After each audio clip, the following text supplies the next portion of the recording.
Hello dear student, I hope आप सब बहुत अच्छे होंगे। आज हम बीए पॉलिटिकल साइंस का सेमेस्टर फर्स्ट का प्रीवियस ईयर का क्वेश्चन देखेंगे।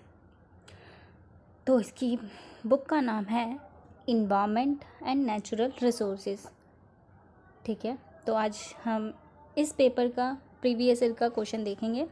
तो प्रश्न है, जल संरक्षण एवं सुरक्षा अधिनियम को समझाइए। तो आइए हम इसका उत्तर देखते हैं किस तरीके से लिखा जाना चाहिए। उत्तर है, जल संरक्षण और सुरक्षा अधिनियम का मुख्य उद्देश्य जल संसाधनों का संरक्षण, उनकी सुरक्षा और न्यायपूर्ण उपयोग सुनिश्चित करना है। यह अधिनियम विभिन्न राज्यों और केंद्र सरकारों द्वारा समय समय पर बताए गए कानूनों और नियमों का एक महत्वपूर्ण हिस्सा है। ठीक है, तो आइए आगे देखते हैं। फर्स्ट पॉइंट है जल संरक्षण का महत्व। जल एक सीमित स्रोत, धरती पर उपलब्ध कुल जल का केवल 2.5% ताजे पानी के रूप में है, जिसमें से अधिकांश बर्फ और ग्लेशियर में जमा हुआ है।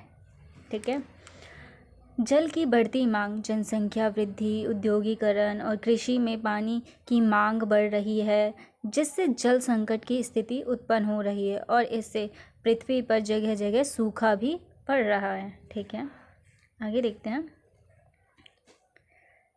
पर्यावरण संरक्षण, जल संसाधनों का संरक्षण प्राकृतिक पारिस्थितिक तंत्र को बनाए रखने के लिए आवश्यक है। ठीक है, दूसरा पॉइंट है जल संरक्षण के मुख्य उपाय। सार्वजनिक जागरूकता, लोगों को जल संरक्षण के महत्व और तरीकों के बारे में जागरूक करना। सुरक्षित जल प्रबंधन, जल संसाधनों का सतत और न्यायपूर्ण उपयोग सुनिश्चित करना। फिर है वर्षा जल संचयन, बारिश के पानी को संचित करके उपयोगी बनाना। पुनर्चक्रण, उपयोग किए गए जल को पूर्ण साफ करके उसे दोबारा उपयोग में लाना चाहिए। ठीक है, तीसरा पॉइंट है जल सुरक्षा और संरक्षण के अधिनियम। पर्यावरण संरक्षण अधिनियम 1986, इस अधिनियम के तहत जल प्रदूषण को नियंत्रित करने और जल संसाधनों को सुरक्षित रखने के लिए नियम बनाए गए हैं। ठीक है, ये कुछ जल के नियम हैं।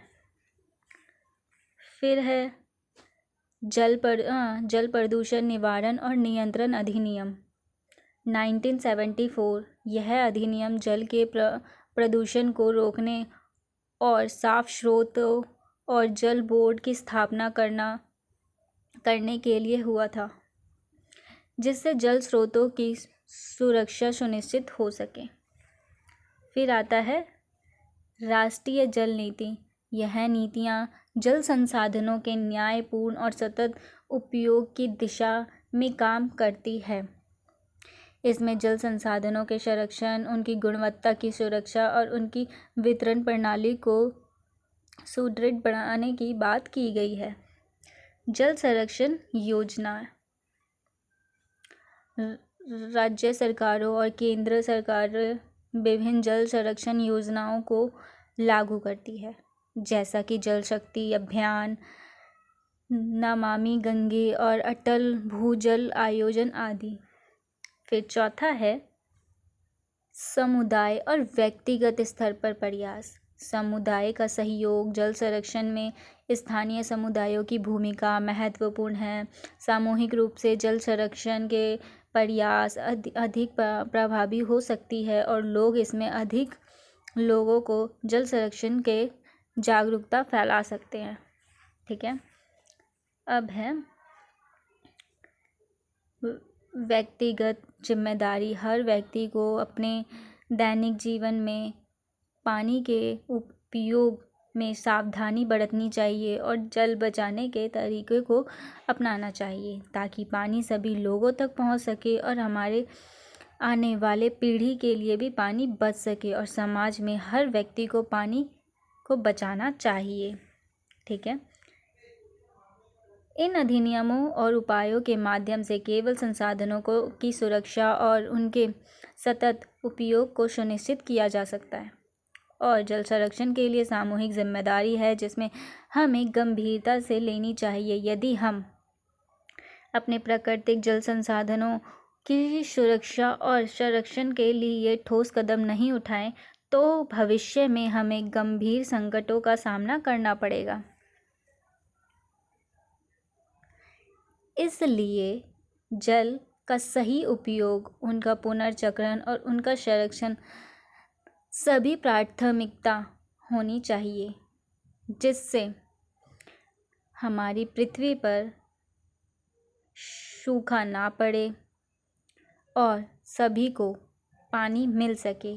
तो जल है तो जीवन है।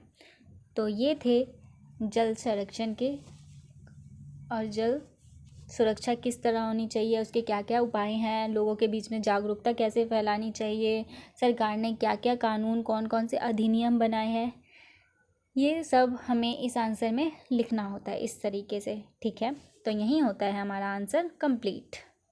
So thank you.